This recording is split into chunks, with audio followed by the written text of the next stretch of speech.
So how many of you really hate the thought of putting your dear, furry companion in the cargo hold of a plane?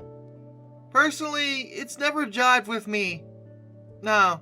I understand that legally pets are property, but let's be real about this. Any responsible pet owner probably doesn't think of their pet as a piece of property. They're part of the family. They're your friend. Your best friend in some cases. I've had plenty of pets over the years. Dogs, cats, and even tarantulas. Yes, really. Don't judge me. And I just can't really justify the thought of putting one inside of the cargo hold of a plane. It's not really designed for living things in the general sense. Like, at best, it would stress them out, and at worst, I don't know. I get that a lot of people do it, and I'm not judging here.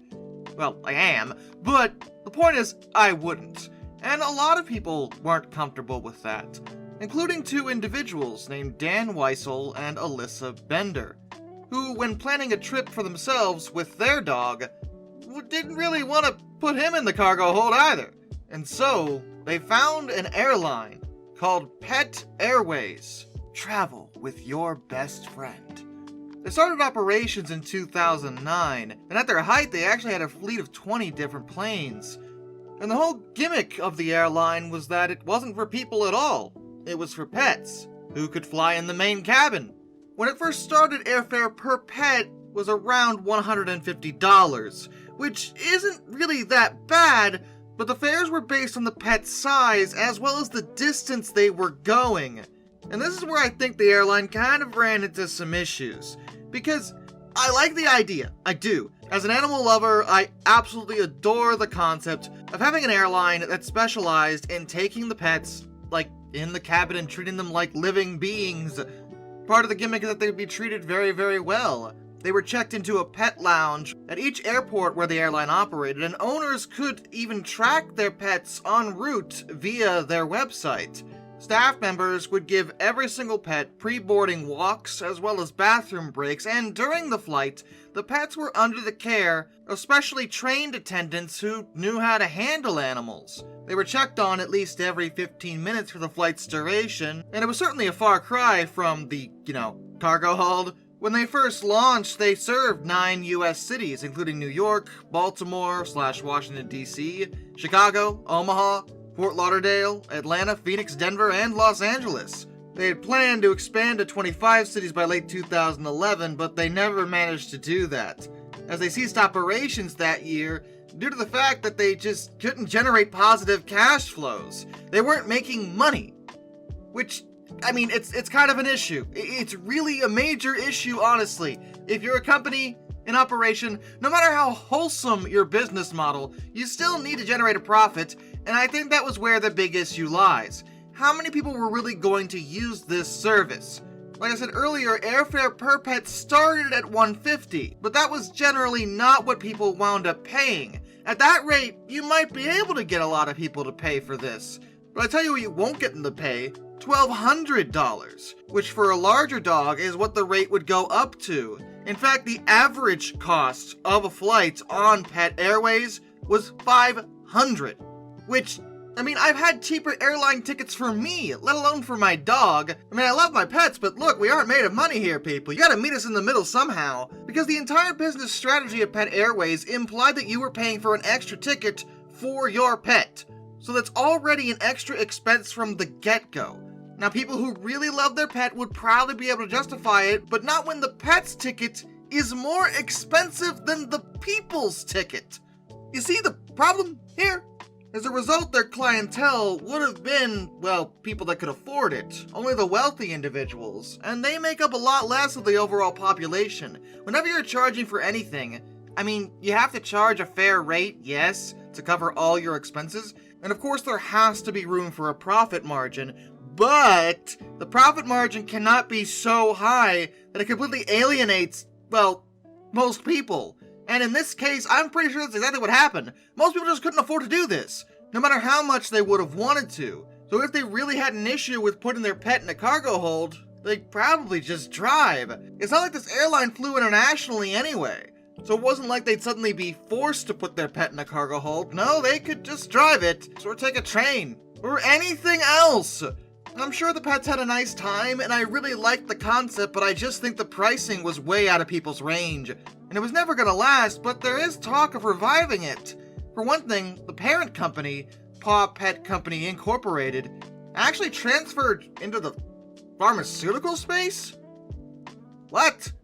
They changed their name to the Praxin Corporation. Okay, that's weird. But as of April 2021, the Pet Airways website is still up, and they do want to resume flights after the COVID-19 pandemic, which is over. I'm pretty sure most people would consider that over. They said hopefully by mid-2022, but if you recognize it's almost 2024, actually. So that's not going well. Not sure that's ever gonna happen, but if they do, my personal advice would be make it affordable. I think that's a reasonable request. What if I told you that at one time, someone thought it was a really good idea to make one of the most niche airlines I have ever seen in my life? It would have been known as the Lord's Airline. The Lord, of course, referring to God. This airline would be for religious patrons, specifically those of both Christian and Jewish ideology. Now, as nice as it is to offer a faith-based service, which I suppose can work in certain avenues, this whole thing quite literally never got off the ground.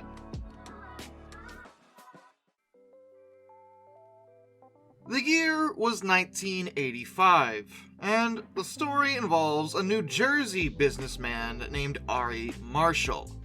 He was the one who wanted to build this new airline for the sole purpose of providing all-inclusive charter service between Miami International Airport and Tel Aviv's Ben Gurion International Airport, thus providing a direct path for religious pilgrimages between the United States and Jerusalem. And Marshall was really behind his idea, obviously. He felt strongly that there should be a religious airline. As he put it, the Russians have their airline, the British have one, so does Playboy. So why shouldn't the Lord have an airline all his own? Which, okay, Marshall, I mean, I guess, but from the get-go, you have a business model that really alienates a lot of people. There are many in the United States that either A, aren't interested in a religious pilgrimage, or B, aren't even of the two religions that you are catering to. Like I already said, he was limiting the airline to Christianity and Judaism. And there are plenty of other religions in the world that plenty of other airlines, of course, cater to because, well, they don't limit themselves to just one. Running an airline is already a very expensive thing. You need to get as many people as possible in the door. If you make it exclusive based off of religion, that kind of does make it so that it may not make nearly as much money. It's just kind of the way it works. Plus, the flight itself was planned to kind of limit itself compared to other airlines at the time. They would fly 3 times a week between Florida and Israel. Which, to be fair, that part of it actually wasn't bad because at the time there was not a direct flight between the US and Israel. Passengers had to get a connecting flight, so having a route that no one else had was good, but the flights, like I said, were limiting. There was a no alcohol policy, and in place of in-flight magazines, there would be Bibles and Torahs. They would offer in-flight movies, but only religious in-flight movies would be shown, and every single seatback would have a plaque with the 10 Commandments on it.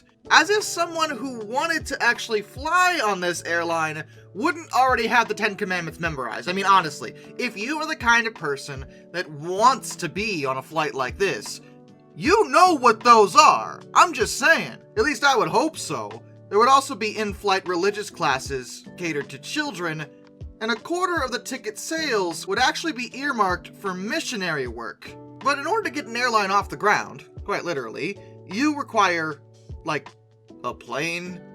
Ideally more than one, and they did manage to find one that they could get for a fairly reasonable price. They bought a single DC-8 airliner, registration number N893AF. And the reason they got it so cheap is that by that point the DC-8s were being phased out. They were older planes. It actually stopped being manufactured back in 1972, so they've been out of production for over 10 years at that point. And while they are still seen sometimes for use in cargo service, other airlines have long since stopped using them, and it just seemed like a really weird choice for a fledgling airline, and it was kind of a sign that Marshall may not have had that much money to really get this thing going. Like from the get-go, if you have to go to the bargain bin for the plane for your airline, that's a red flag as far as I'm concerned. And believe me, it didn't help that when they tried to go about making the modifications to the plane that Marshall wanted, yeah, the FAA didn't really like that, and without that approval, the airline would never be able to do any flights. And it was also taking a much longer time for the airline to really get going. They hadn't even scheduled the maiden flight, and investors were getting irritated. By 1987, it was pretty obvious that this just wasn't gonna happen. And believe it or not, the whole story kind of goes a little crazy from here. You see, in the press, there was a pretty big dispute between Marshall and one of his former business partners, Theodore Listash. Marshall had sniped at some of his old business associates, calling at least one a power-hungry leader, which seems pretty vanilla, but then proceeded to call him Jim Jones No. 2, which refers to, like, the Jim Jones cult leader of the People's Temple, who told his followers to drink frickin' poison and commit mass suicide? That Jim Jones? Like, what? What are you talking about, Marshall? Listash was irritated by this, understandably so, and he said that Marshall was one of the most professional con artists we've ever seen. And then he went on to say that Marshall was literally getting help from Satan? What is going on? As he put it, he openly claimed that 45% of his power comes from the devil. That's when we realized this guy is sick. This is a quote. This is a quote from Listash. He told this to Central New Jersey Home News in 1987. And things got even crazier from there. Apparently Listash's brother, Gary, and a friend of his, Joseph Ozakowski, were actually charged with criminal trespassing after they went to Marshall's home and threatened to kill him. Listash himself was also indicted for making terroristic threats. You guys all realize that you were trying to make an airline for, like, God? I just feel like, personally, Jesus would not approve of any of what y'all are doing right now in response to the whole situation. I mean, I get you're frustrated that the airline didn't get off the ground, but I mean, you couldn't get FAA certified. That seems more like a planning issue rather than anyone trying to scam somebody else. I just think y'all need to chill. But in the middle of all this madness, the whole plan went belly up, as the Lord's Airline ran out of money before they even got their first plane off the ground. Today, however, the route that was actually planned to be used by the airline is actually utilized by another airline, El Al, which is an Israeli flag carrier. They do offer direct service between Tel Aviv and Miami, and it's proven to be a very lucrative route, as there is high demand for passengers going in both directions, showing that had the Lord's Airline actually managed to get themselves together, it might have actually generated a profit. But because Marshall insisted on a bunch of modifications the FAA wasn't comfortable with, they never got the chance, and the rest, well, was a whole bunch of nonsense, frankly. The name MGM is mostly associated with movies, but in 1987, an airline, known as MGM Grand Air, was founded by Kirk Kerkorian. The purpose of the airline, which was always pretty small, was to offer a very high-class experience, flying wealthy customers from New York to Los Angeles as well as to Las Vegas, so they could, of course, gamble at the casinos that Kerkorian owned. And while the airline did gain a reputation as a particularly good experience if you could afford it, it didn't last particularly long, and such an extravagant experience is now nothing more than a memory, at least in this context.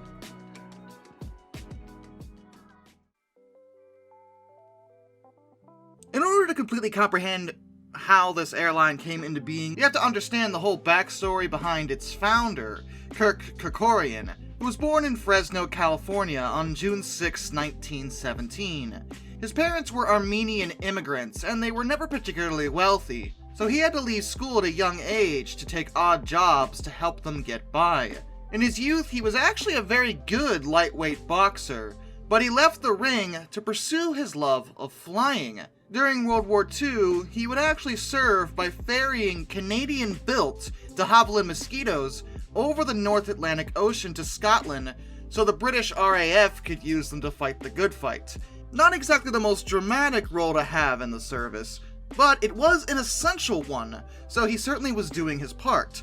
And this, on top of his previous experience, helped him establish a base knowledge for any and all things airplanes. When the war was over, he started purchasing surplus military airplanes, refurbishing them, and then selling them for a profit. And he was good at it, so this proved very lucrative. In 1947, he'd accumulated enough money to actually purchase an air charter service, which was called Trans-International Airlines. That charter service was designed to fly gamblers from all around the world to the gambling capital of America, Las Vegas. And it was very successful. By the 1960s, Kerkorian amassed just so much money. Enough to buy land on the Las Vegas Strip, which is absolutely not cheap. He also purchased the Metro-Goldwyn-Mayer movie studio in 1969. Yes, MGM. And after he did this, he built the MGM Grand Casino, which was at the time the largest hotel globally, with more than 2,000 rooms. It was a very high-class experience that many people desired, and at this point he was a billionaire.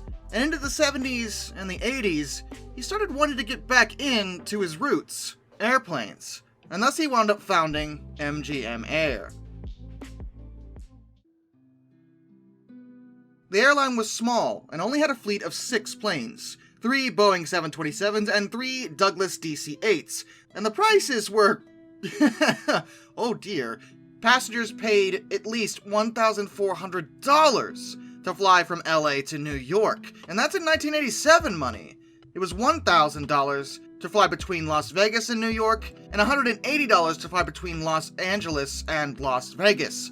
But MGM Grand Air pointed out that their ticket prices weren't that much higher than first-class fares on other airlines, and you would be getting bang for your buck because their service was far superior, and they were not bluffing on this. See, the whole point of the airline was to offer a high-class service, a high-class experience, and therefore they were trying to attract high-class, wealthy clientele. Their business model promised that each flight would never have more than 33 passengers, which already sounds luxurious as heck on the basis that, these days they cram us in like sardines, and each flight would have at least 5 flight attendants, which was kind of overkill for the amount of passengers, but they were there to offer a high-class experience. The aircraft featured contoured swivel seats, private meeting rooms, as well as gourmet food served on the finest of china.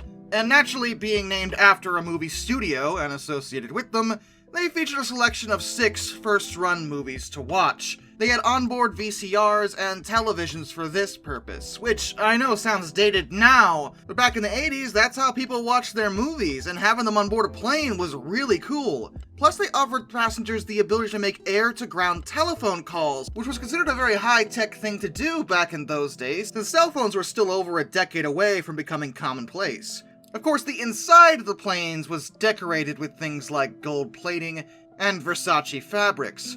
Even the toilets were designed to be as fancy as possible, and for a while it was actually kinda successful. In their good years, they were considered Hollywood's favorite way of traveling between the West and East Coast. And A-list actors like Tom Cruise, Robert De Niro, and Julia Roberts are known to have utilized the service on more than one occasion. Certainly, if you could afford it, it seems like the experience was considered worth it, but that was kind of the biggest flaw with this particular business model. See, whenever a company is catering to the ultra-rich, you have to remember that, well, they're ultra-rich, and if you're running a service that can be easily replaced by someone with enough money to do on their own privately, Well, you might already see where this is going. See, the only people that could afford to fly on MGM Grand were the same people that could afford private jets. Many of MGM Grand Air's flights, especially towards the end, operated with fewer passengers on board than crew members, which was probably really great for the passengers,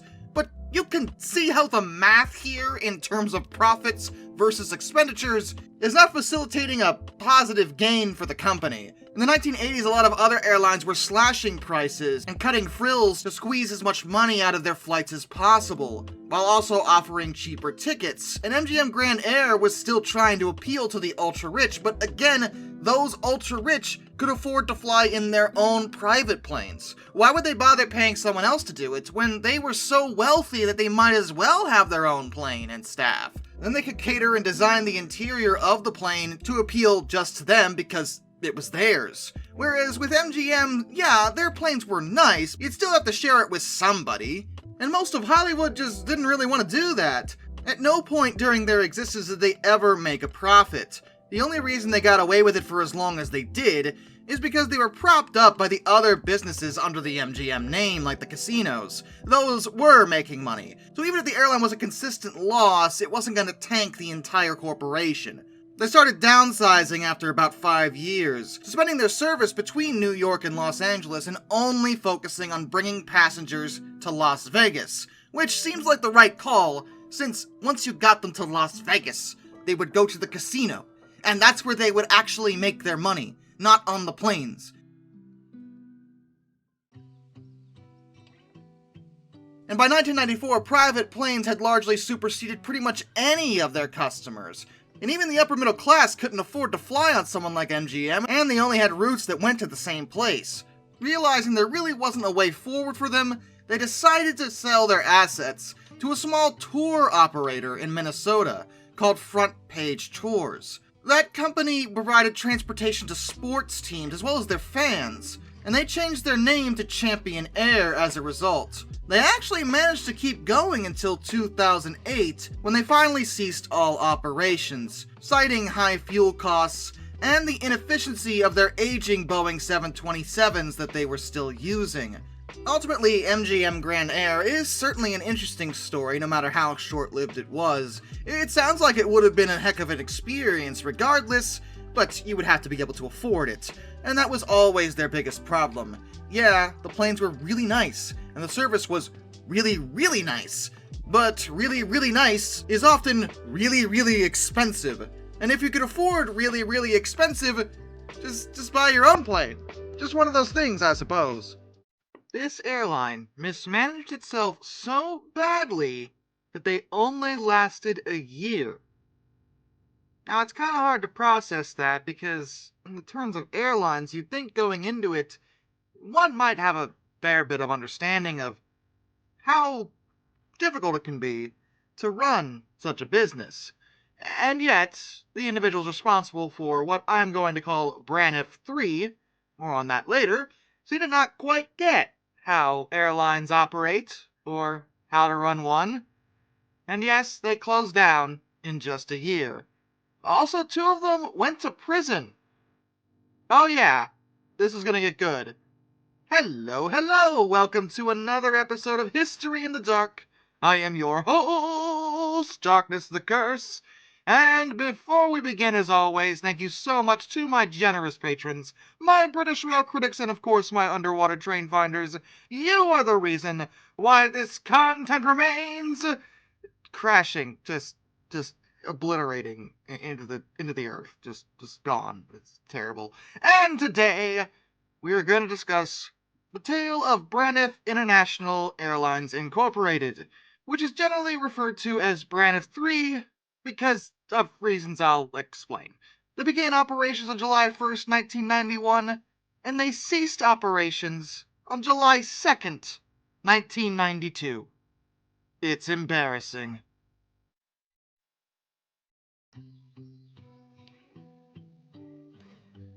Now, before we move forward, let's discuss the jumbo jet in the room here. Braniff 3. Why 3? Well, that's because there have been at least 2 different airlines prior to this one that also ran under the name Braniff. The original Braniff Airways Incorporated was founded on May 29th, 1928. Eventually they would change their name to Braniff International Airways in 1948, and then again to just Braniff International in 1965. They ceased operations on May 12th, 1982, although, technically speaking, Braniff isn't gone. Only airline operations ceased at that time. Their subsidiaries actually continued. That part of the company is still operating as of now. But in terms of airlines, there was another. Braniff Incorporated, or Braniff 2, commenced operations on May 1st, 1984, and was partially formed from assets of the original Braniff. But they didn't last very long either. They ceased operations November 6, 1989, which brings us to Braniff International Airlines Incorporated, or for the sake of clarity, Braniff 3. In 1990, Jeffrey Chodorow, Arthur Cohen, and Scott Spencer formed BN Air Incorporated, used for the very, very precise purpose of purchasing the assets of Braniff Incorporated, the second Braniff, from 3 different bankruptcy auctions. They won those auctions, and with those assets wound up forming Braniff International Airlines Incorporated, Braniff 3. Now, Chodorow had already been involved with Braniff prior to this. In June 1988, his other company, Beacor Holdings, had actually purchased Braniff 2, but when it went bankrupt, he got new partners and repurchased the assets through the bankruptcy auction. It was some weird corporate finagling is what it was, but basically he wanted to get a hold of the airline again so he could actually run it correctly this time. But even early on, the US Department of Transportation had zero faith in Braniff 3, like, at all. They were worried about their management team specifically. At the time, they were headed by Scott Spencer, and he was supposed to be the president and chief executive officer. But the problem with Spencer is mostly due to the fact that he had a questionable history when it came to conduct and, being a criminal. See, he had worked as a consultant with Braniff 2, but during that time, he was repeatedly arrested for writing bad checks, and there had been a warrant for his arrest for failure to return a rental car back in 1988. The US DOT did not give them an air operator certificate, and from the get-go they were already trying to be sketchy to get around that. They attempted to acquire the assets of another bankrupt company, Emerald Air, and that would give them their air operator certificate, but the US DOT was not having that. They refused to certify Braniff unless they were given sworn affidavits stating that Spencer was not going to be involved in any capacity. They did not want this man anywhere near an airline. Chodorow was forced to give in, but that did satisfy the US DOT, and they were cleared to begin flights on July 1st, 1991. Just the previous month, on June 15th, they had announced that a man named Sheldon Shrulevich was appointed president of their new airline, and that was actually good news. He was a 35-year airline industry veteran, and he had worked with the original Braniff Airways back in 1970, before he retired in 1980. But he only lasted in that role for about half a month, like literally the day they began flights. On July 1st, they announced that one Mr. Gregory B. Dix, who was a travel industry CEO and a race car driver, would instead assume the role as presidency, and that Shrulevich had left the company. It wasn't a good look early on, but things seemed fine as far as customers were concerned.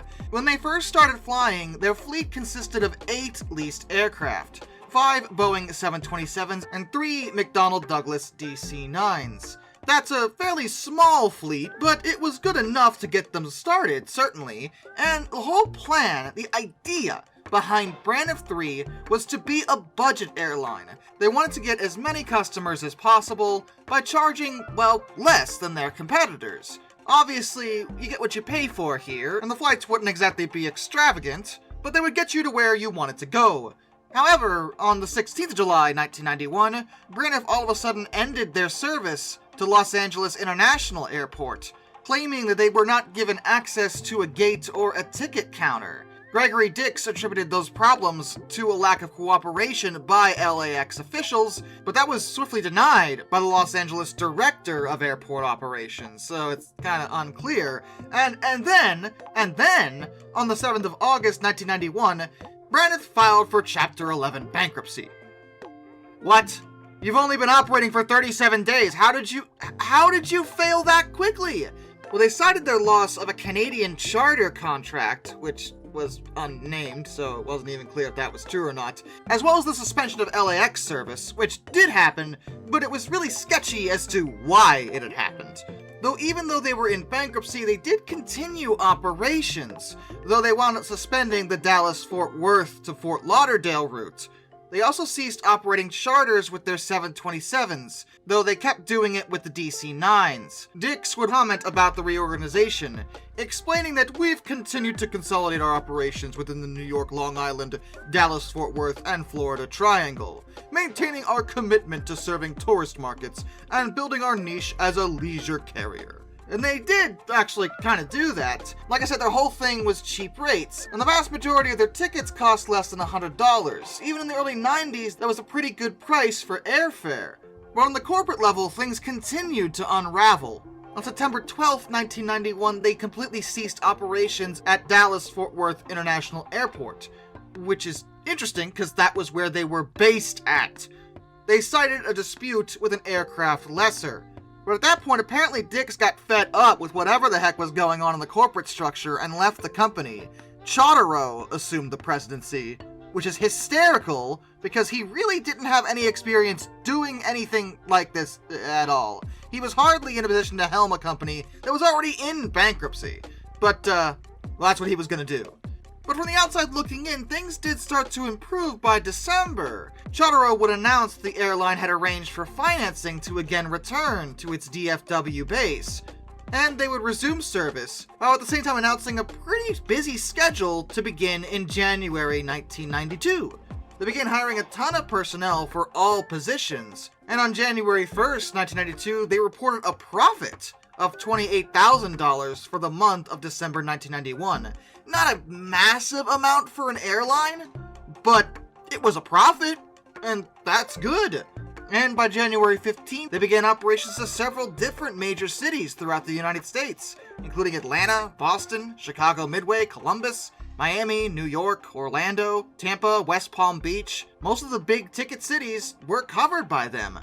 But in case you're thinking that things might start to get better, I don't know if you've been paying attention. Let me just show you this. This is very important to me. The route planning at Braniff was often sketched out on a drawing pad.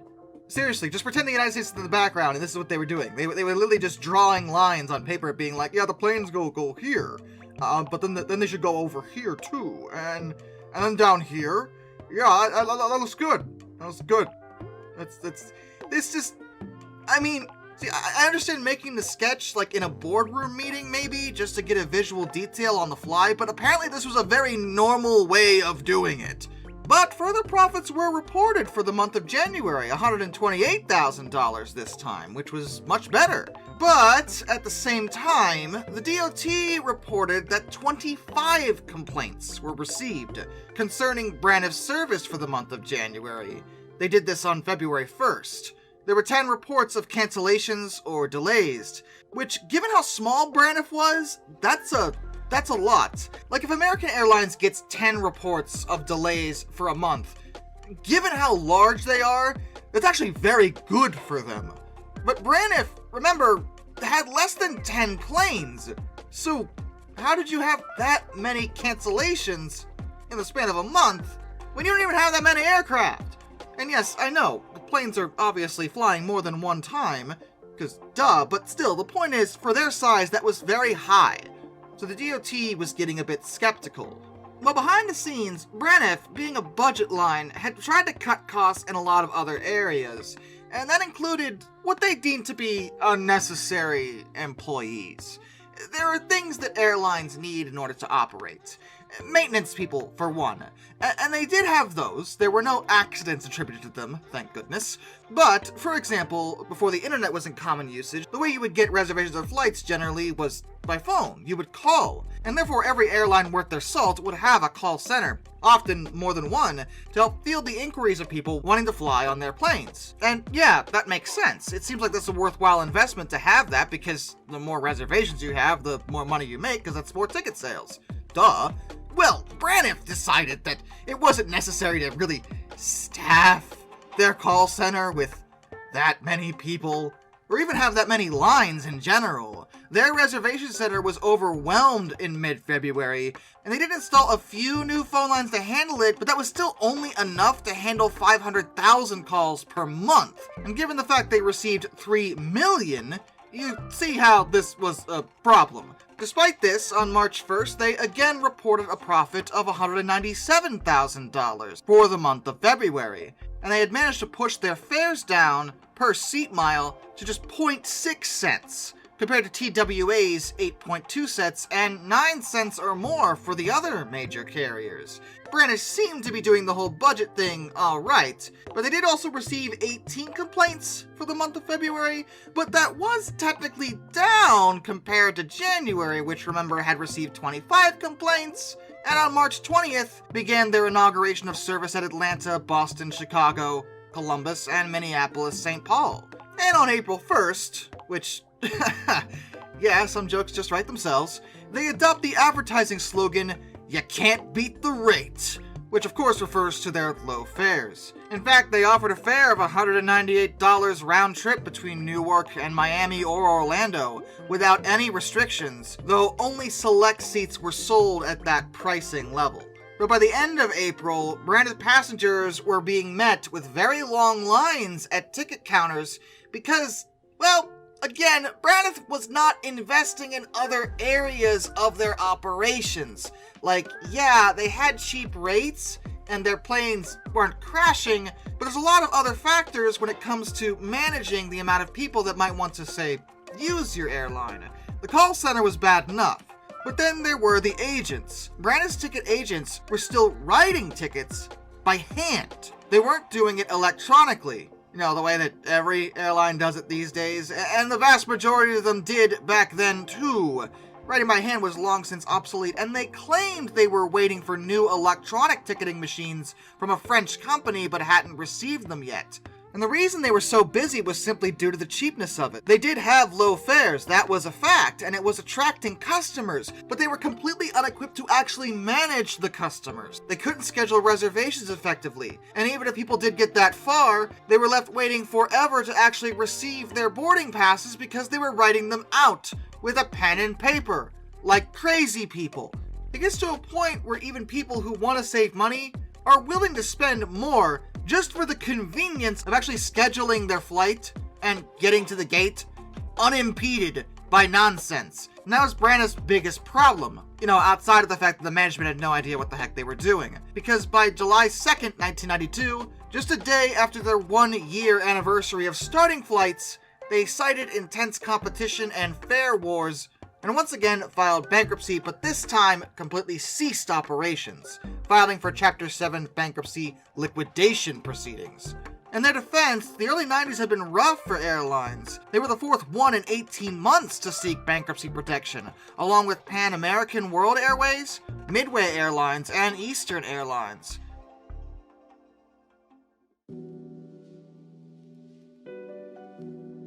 The brand really stood out because they were only a year old, and what the heck were they doing? It seemed like they were busy. People were flying on them. Why couldn't they stay afloat? Well, this is where things start to get really sketchy for the company. On July 7th, Braniff encouraged their passengers with confirmed tickets that were purchased with credit cards to contact their credit card companies for refunds, not them. Which, wait, no, you're supposed to, They also announced that they are considering refunding tickets that were paid for with cash or checks. I'm sorry, considering? No. You have to give that back. You didn't do the service that they paid you for. No. On July 8th, Aeron Aviation President Amos Giron, who was the owner of 8 Boeing 727s that Braniff operated, repossessed the aircraft after the federal bankruptcy judge overseeing Braniff's case approved the repossession of 5 of the 8 jets, and they were in the middle of filing to repossess the remaining 3. It came out that Aeron had not received the $800,000 in lease payments owed by Braniff. They weren't paying them for the planes. And by the time Braniff had ceased operations, they were only operating 13 aircraft, 10 727s, and the 3 DC-9s. By July 13th, Chotaro explained that he had had inquiries from 10 potential bidders wanting to purchase their operating certificate to put the airline back in the air. That wouldn't happen, just so we're clear. And by August 12th, the U.S. Bankruptcy Court for the Eastern District had appointed a trustee for Braniff. The trustee was Mr. Abraham D. Sofar. And the whole reason they had really shut down was that their methodology in terms of their customers getting flights was a complete pain in the butt. Buying tickets on them required calling the airline or visiting a ticket counter, as the carrier was not part of a large airline reservation system. Because of that, tickets couldn't actually be purchased at travel agencies, which back in the early 90s people used a lot. But it also seemed like their low fare system didn't really help them at all. Yeah, they were getting a lot of people on the planes, and that's great, but so were other carriers, and for more money. The simple fact is, a company needs to make money in order to stay afloat. And in order to stay afloat, they need to spend that money by investing it into themselves. They need to pay their leasing fees, for one thing. And they need to pay for enough staff to actually manage their customers. If you do not do this, you lose customers, and therefore you stop making what money you are. And if you aren't charging enough for a product, you can no longer produce that product. And being a budget airline isn't necessarily a bad idea, but you have to be able to balance the books here and do basic math and figure out exactly how much you have to spend in order to stay afloat. Braniff didn't do this. And remember how I started this talking about the Spencer thing? How the US Department of Transportation was promised he would absolutely in no way be involved in this company whatsoever? Yeah, well, see, in early 1992, both the FAA as well as US DOT were informed that Spencer was secretly being paid by Braniff. Now, why would they be doing that if he wasn't contributing? Oh, and that the airline's corporate officers were engaging in a money laundering scheme. Oh yes, this goes far beyond just mismanagement. That was bad enough, but there was more to it than that in Braniff's case.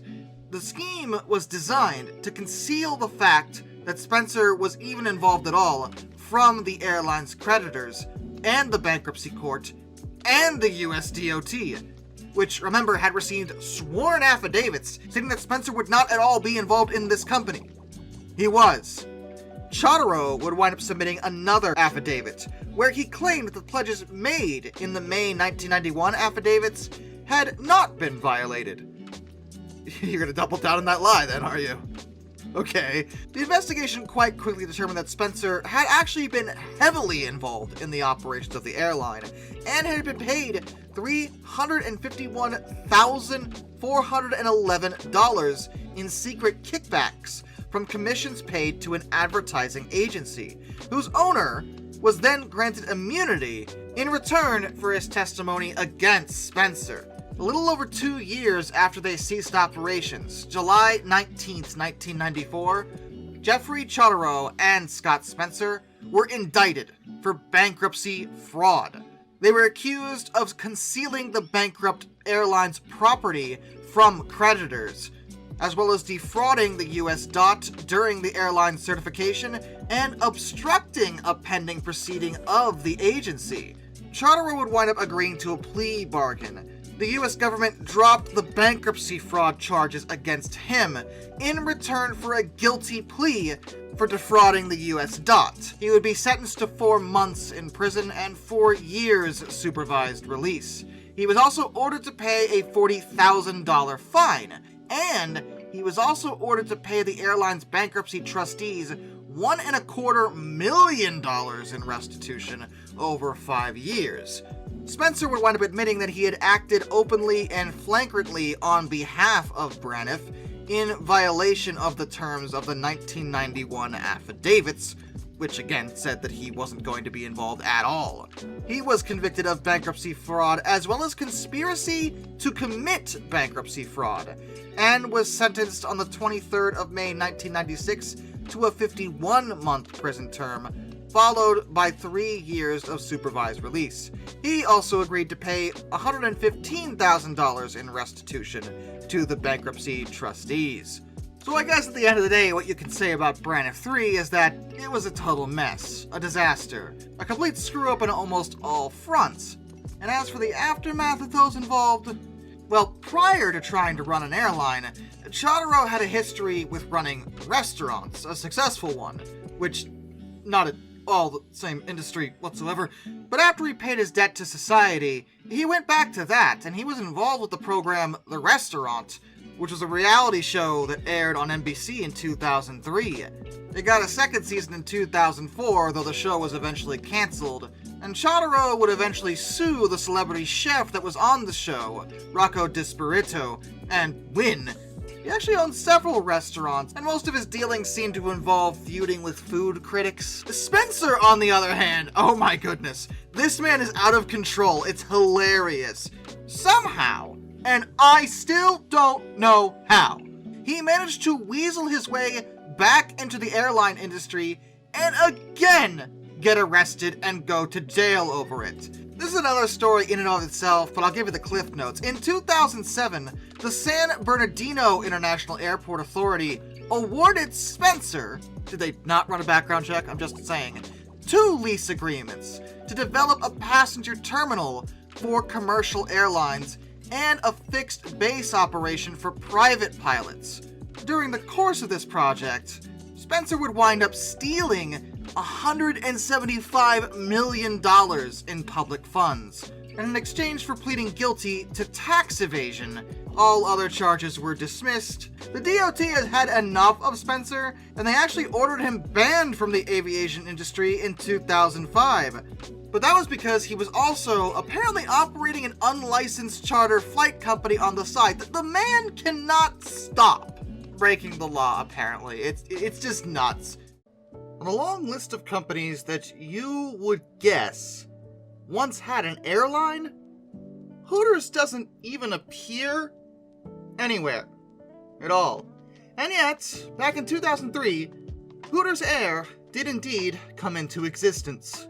Founded by the Hooters of America restaurant owner, Robert Brooks. The whole idea of Hooters Air was to not only advertise Hooters in general as a restaurant chain, but also try to make flying fun again. Robert felt that airlines in general had become very stagnant, very boring. It just wasn't fun to fly, and he wanted to inject just a little bit of pizzazz into the whole flying idea. It only lasted 3 years, however. You might think that that might be because of mismanagement, like the last few airline videos I've done, but in truth, Hooters Air fell not really because they necessarily did anything truly unspeakably wrong. It was just a lot of bad timing, and things beyond their control.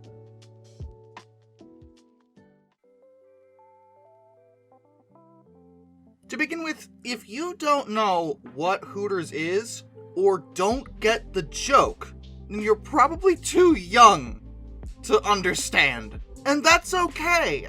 I actually have to be really careful with how I phrase things during this video because YouTube will demonetize me like crazy if I say something a little too untoward. But Hooters makes it very hard for me since even just their name is slang for a certain part of the female anatomy. When it comes to the restaurant, the whole point of going there is, well, if you ask someone who actually goes there, they'll be like, oh man, they have great wings, and yeah, okay, I believe that's why you go there. No, the waiting staff of Hooters are primarily young women, generally known as Hooters girls, and they are clad in very tight shirts and short shorts. And that's it. That's the gimmick. Simple, yet incredibly effective, Hooters has become very successful, boasting over 430 locations worldwide, as of the making of this particular video. Hooters Incorporated was first founded in Clearwater, Florida, on April 1st, 1983, by 6 different businessmen. They actually founded it on that date for a reason. They really thought that the whole thing was going to fail, which is not a solid outlook for spending a lot of capital to start up a company. Like really, guys? But to their surprise, it was actually remarkably successful. The first restaurant opened its doors on October 4th, 1983. and started doing really well pretty much immediately.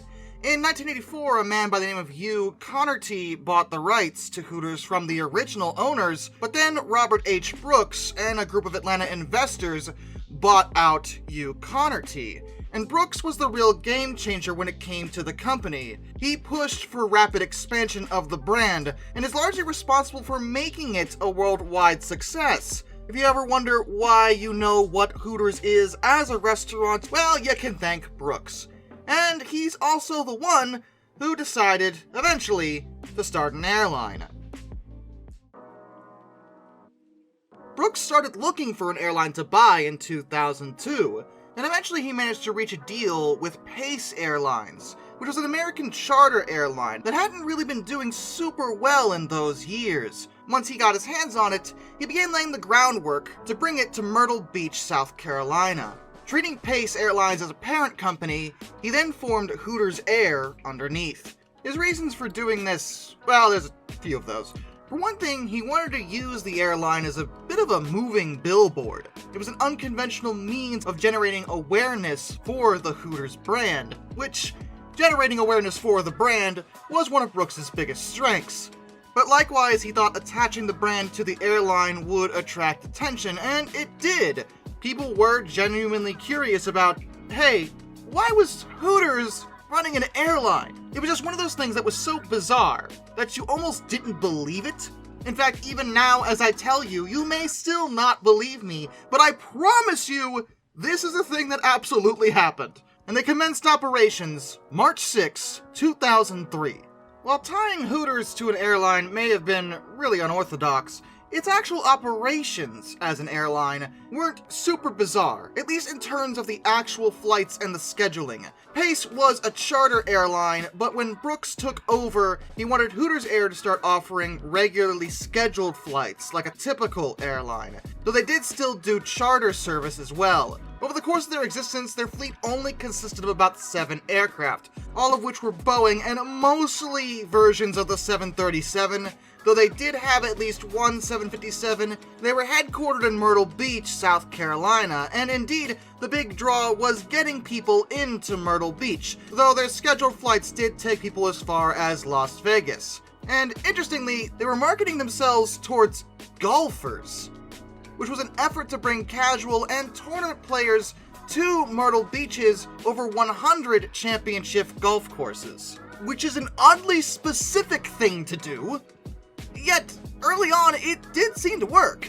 The airfares were a flat rate, $129 each way, which wasn't exactly the cheapest rate, but it also wasn't that expensive either. It was affordable. Their first flight took place out of Gary, Indiana, and they did recruit some of their own servers that already worked in the restaurants to work on board the flights. Now, a lot of articles say that they were acting as the flight attendants, but that is absolutely 100% not true at all. First of all, they literally couldn't do that, as flight attendants are supposed to be FAA certified. Their servers obviously weren't accredited in that manner. They were forbidden to operate any machinery on board the airplane, so they weren't permitted to close the doors or even push the food carts. And as such, they had regular flight attendants in addition to 2 of the Hooters girls. Flight attendants also didn't dress like the Hooters girls. Their attire was a lot more traditional, perhaps a bit more stylish than a typical flight attendant uniform, but still resembling what you would expect a regular flight attendant to wear. So why were the Hooters girls even there at all? Well, other than just looking pretty, cause yeah, their job was mostly to entertain the guests and help the flight attendants if they could. A big part of the flight was playing trivia games and just talking with the passengers, making them feel right at home.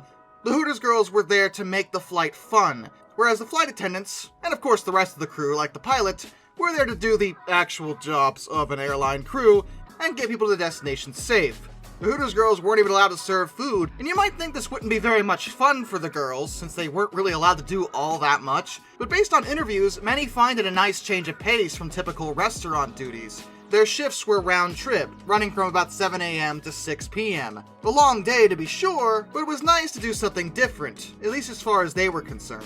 On top of that, in terms of actually operating the airline, there's no articles that say that anything really went wrong in the maintenance department, or even just getting flights. They seem to have done everything right. The planes were well maintained, they didn't suffer from frequent delays or anything, and the cities they flew to actually praised them for bringing more people into the area, particularly Myrtle Beach, which did tie some further economic success directly to the airline's promotion of their city.